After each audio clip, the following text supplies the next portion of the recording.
Man, what is up, and welcome to the latest edition of the Bruin Bible.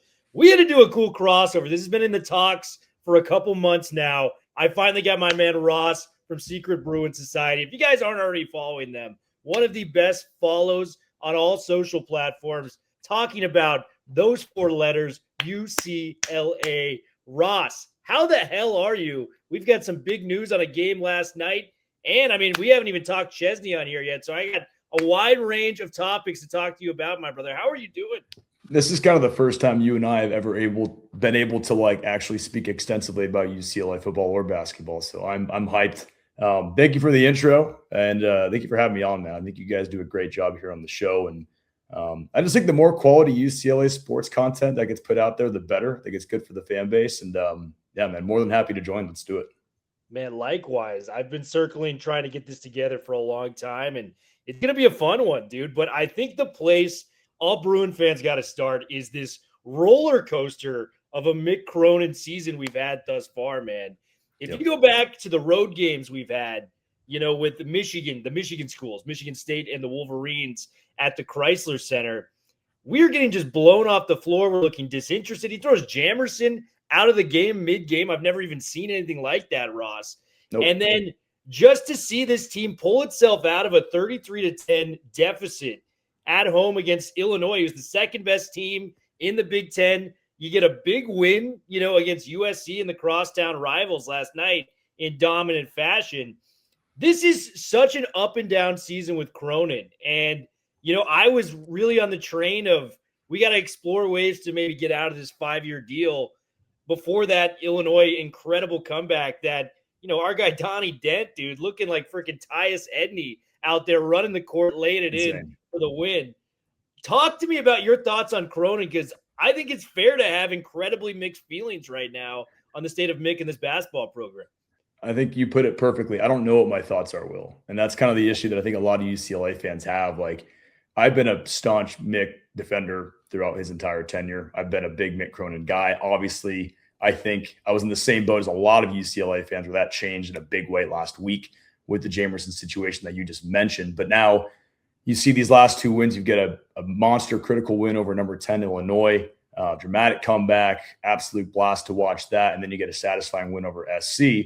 Then you kind of look at the remainder of the schedule, and you've got 3 games, I believe it is, that are all for sure winnable. You go on the road to Minnesota, you get Nebraska at home, and then you go back to USC, who you just took care of last night.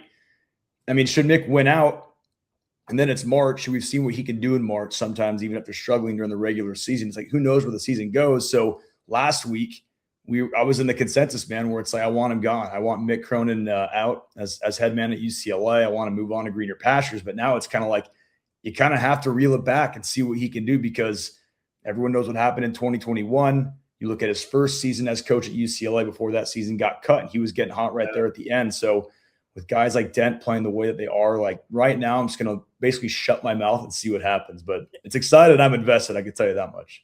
The highs and lows of this run is it's exhausting, Ross. It's crazy. And never easy. You nailed it, man. If this team can get hot at the right time, we've seen what Mick is able to do that with the 2021 team. Ross, don't even get me started on the 2023 ball club. That's a team, if Jalen Clark doesn't get hurt, Bona's not out, I do think there's a real chance we hold up the 12th banner at UCLA for basketball that season. But it is it's frustrating. But what's not frustrating, at least these last 2 games?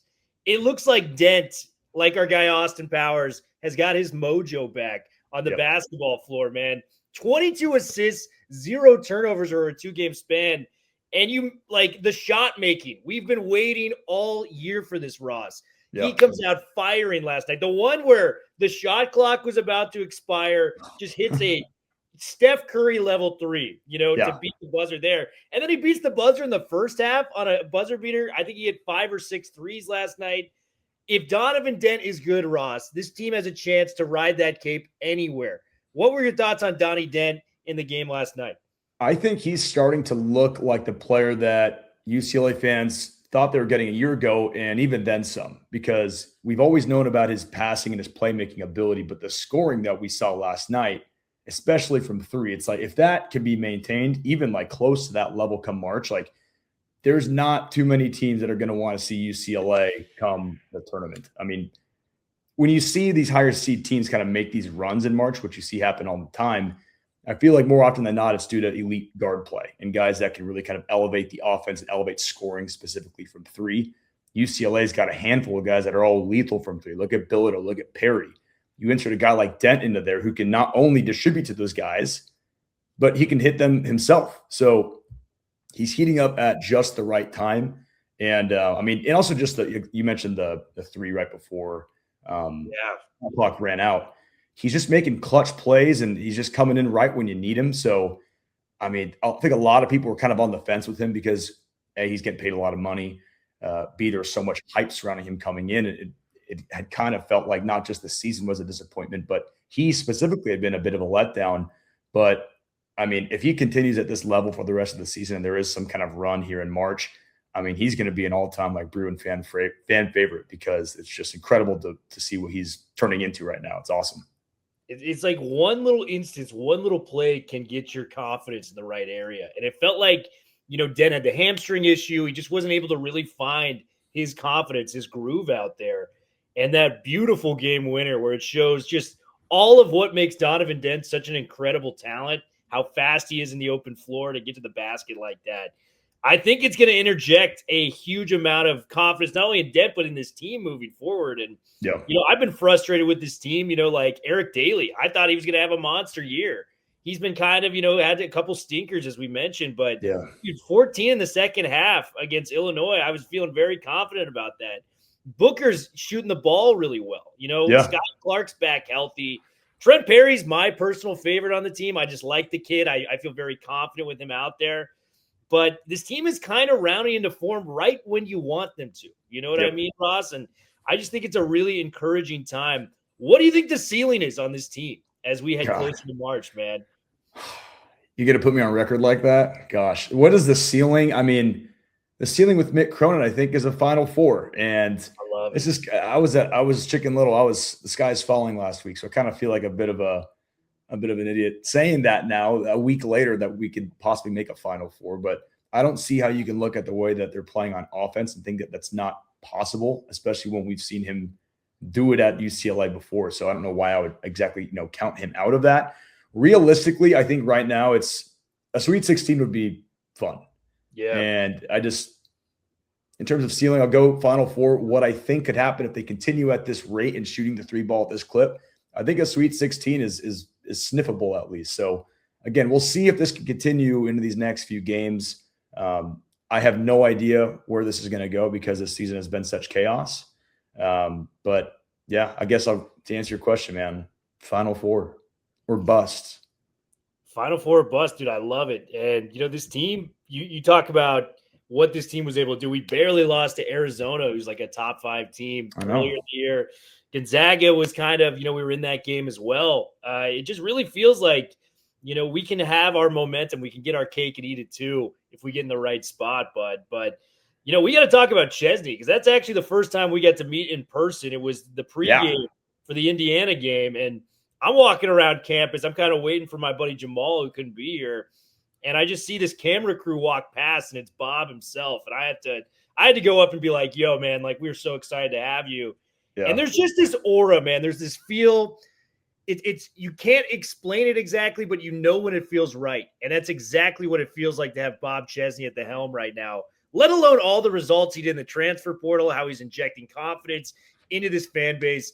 Who were some of the candidates you wanted to come to UCLA, and how excited are you that we may have got our guy, dude? Chesney seems like the truth for UCLA fans.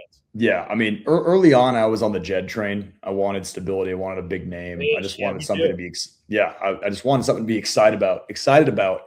But then when the Chesney name started getting brought up, like from the moment that I kind of read up on him, I'm like, that's who we need. That's the guy that UCLA should hire. I think if you're a UCLA fan, he checks virtually every box that you should be looking for, especially after what UCLA has recently gone through with its last 2 head coaches. I mean, you're taking a sitting head coach, a guy that's won everywhere that he's been. He's won so much that he checks the box of having college football playoff experience.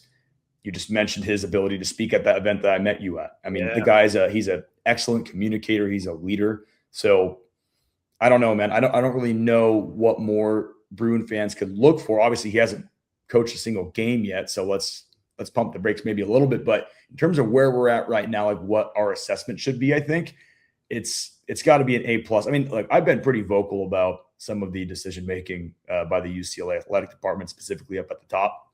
But I think you got to give them their props here and really just give it to them, because I think the due diligence they did, the time that they took to look at each conference, each level of college football, and really find a guy that right now is winning in college football, not an NFL retread, not a guy that was good 10 years ago, but he's been working in the media, not some internal feel-good promotion, So you got to give it to him. I think they really knocked it out of the park with the coaching search. And this is the most excited I've been for UCLA football season. Hate to say, probably since 2018 in Chip Kelly's first year at UCLA. Thing. Yeah. I think we all had, high hopes for the Chip Kelly era. It just didn't go the way we wanted. But no, it didn't. Somehow, some way, it may have led us to the next great coach that we have in the blue and gold. And our guy, Mr. Ches, he got the monster transfer portal class, dude. To the point where I couldn't even rest on, X. I'm just knocking out like 5 or 6, profiles a day on who these guys are getting. Yeah. And you just look at some of the names, like we got Sahir West, we got Wayne Knight coming from James Madison. You get guys like Omasigo and Mazzell coming from Oklahoma and Florida. Oh, yeah. And just built from the trenches. Like Big Ten is a trenches-led conference, and they're just bulking up the offensive line. The defensive line's got some nastiness to us. I mean, I had expectations, but we have to remember he was basically on campus for like a week and a half when this thing came out, and you get 46 guys. I mean, that you got to the positivity, like you said, he hasn't coached the game yet, but his approval rating's got to be at 100 right now, given everything we've seen. Who are some of the transfers you're excited about, Ross? Because I think there's so many good guys out there, and it's going to be fun getting to learn all these dudes in spring ball. One that came kind of late that I think UCLA fans should place a lot of importance on is Jordan Davis out of South Alabama. Yeah, left tackle. Because, they had picked up Bob and his staff. They did a great job getting depth and volume along the offensive line. But it's at the tackle position where obviously kind of the offense hinges upon, and where we struggled greatly with Nico. So getting a guy that, I mean, no knock on Hall Schmidt from Boise State and the other tackles that we picked up, but getting a guy that's not coming off of injury. He had fantastic stats at South Alabama. And just given that it's at that critical position at left tackle, I mean, he's kind of my sleeper. I think that, just given the position that he plays, it was just a massive pickup, at least on the offensive line. Totally loaded up Nico's weapons in the receiver room. You mentioned Mizell from Florida. Love to see a speedster from the SEC. Who does not? Landon Ellis from JMU, that was their primary target last year, so he's coming over. Leland Smith, he kind of gives me Jordan Payton vibes, almost kind of like a Jordan Payton mixed with Joe Fourier. He's kind of got the length of Joe Fourier. So, I mean, I just described like the Bruin fans like prototype UCLA receiver. So if he can even be 50% of that build, then I'll be happy. And then the backfield with the running back position is also fantastic. A lot of depth there. Obviously, Wayne Knight, you mentioned him coming over from JMU. I still think that we can get a whole lot more out of Jet Thomas, the transfer from Cal last year. I think he can give a whole lot more. His speed is elite.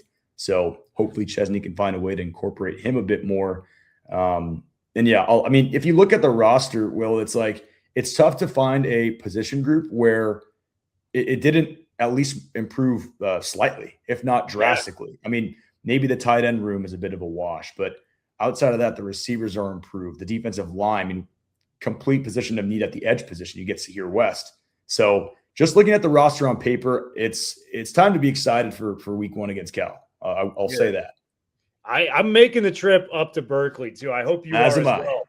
That's gonna be an all-timer, because I think Loophole, the new coach at Cal. I mean, it's little brother Cal always, but I gotta admit that was a damn good hire, and this is gonna be fun to watch because we got him on schedule in Berkeley next year, and then 2027 we got him at the Rose Bowl. So it's gonna be a fun little affair to kind of get that rivalry back.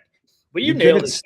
Yeah, so I was just gonna say you couldn't script a better like test for your first week, because it's like your brother and Cal, And we're both in the same position as a program with a new head coach that has a lot of hype. So it's like, that is the perfect way to start both head coaches' tenure and see like who's what's up. Dude, it's gonna be cinema, man. It's like the first time we've played in a long time. We got the Calamoni saga stretching out. It's gonna be really awesome to watch. And I know you were sitting by a bunch of those dudes at the Indiana game. I think we saw you. You were behind Mark Cuban, right? Dang, yeah. So you did see me down there. I did, brother. Yeah, we were kind of mid-court. And by the way, Indiana game was an L, but to come back down 10 with like a minute 15 left or whatever that was. One of the wildest games I've ever been to in person that may have not resulted in a dub, dude. Yeah, I mean, I remember when it went into the third overtime, I looked back at my buddy Joe, who was standing behind me, and I just said, I can't do a fourth. It has to end this one. Like, I showed him my hand and I was here. I was like, I can't do another overtime. I'm gonna have to leave and just check my phone because this is too much. I got Mark Cuban sitting right in front of me. I just basically lucked into some courtside tickets. SBS doesn't pay me that much. Oh man, it's all right. Yeah, no, he's like that, man. He's like that. I know Ross. He's getting good seats, bro. Well, you know what was the best part, and I forgot to mention this on my own show with SBS when I was giving the recap of the Indiana game. I mentioned you guys running into you, but I completely forgot to mention that I was sitting behind Cuban, Scooter Jackson, and basically the entire UCLA secondary was on the courtside seats on the baseline, and we were kind of right there by the corner. So you've got Scooter Jackson, who at one point he like had his shirt off. He was just chirping Cuban, and Cuban was kind of going back and forth with him. It was like, what the heck is going on? Scooter Jackson's a funny dude, and I can't wait to watch him play. But overall, that was just like, it was like, am I dreaming? Like, what is the situation going on? And then we lose in horrific fashion. So that was quite the day. Dude, I went from just being depressed to like high-fiving literally everyone in my row. Like, no conversation was had prior to that. Like, hugging on people I don't even know. It was just a wild affair out there, man. It was so much fun, dude. Had that gone in UCLA's favor, that would have been a top 5, top 10 finish of this century. It was just, it was so over in that last minute. I think it was either 10 or 9 point deficit. People were leaving. I think like a quarter of the fans left. I mean, the fact that we're still talking about this was like a month ago now. It's like the shock and awe is still there. It was insane. Dude, shock and awe won't leave. Dude, that's the only home loss we've had all year. Can you believe that? I know. No, I do believe it because, like, you know, with the exception of I forget which season it was, might have been last year. Under Mick, they've done a great job of defending home court at Pauley. It's been a tough place for others to come in and win at. So, you know, it's a bummer when you lose that way because we're literally just one bad call from that ref away from being perfect at home, and another win over, you know, be a quad 1 win. So, you know, coulda, shoulda, woulda.